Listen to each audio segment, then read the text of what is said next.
Hi పిల్లలు, welcome to my YouTube channel Telugu life tales. ఈరోజు చెప్పబోయే కథ కొత్త ఆశ.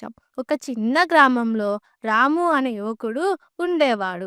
అతను పేద కుటుంబంలో పుట్టిన చదువుకోవాలనే కలలు కనేవాడు.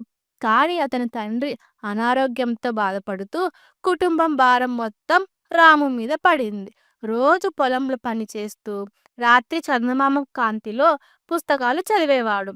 ఒకరోజు గ్రామంలోని ఒక పాఠశాల ఉపాధ్యాయుడు వచ్చాడు. అతను రాము చదువుకోవాలని తపన చూసి, నీకు నేను సహాయం చేస్తాను, కానీ నువ్వు కష్టపడాలి అని అన్నాడు. రాము ఆ మాటలకు నడుం బిగించాడు. పగలు పని, రాత్రి చదువు, ఇలా 1 ఇయర్ గడిచింది. చివరకు ఒక పరీక్షలో రాము గ్రామంలోనే అత్యధిక మార్కులు సాధించాడు. ఉపాధ్యాయుడు అతన్ని మెచ్చుకుంటూ, నీ కష్టం నీ జీవితాన్ని మార్చింది అని అన్నాడు. ఆ రోజు రాము గుండెల్లో కొత్త ఆశ పుట్టింది. తన కలలు సాకారం చేసుకోవడమే కాదు, తన గ్రామ పిల్లలకు కూడా చదువు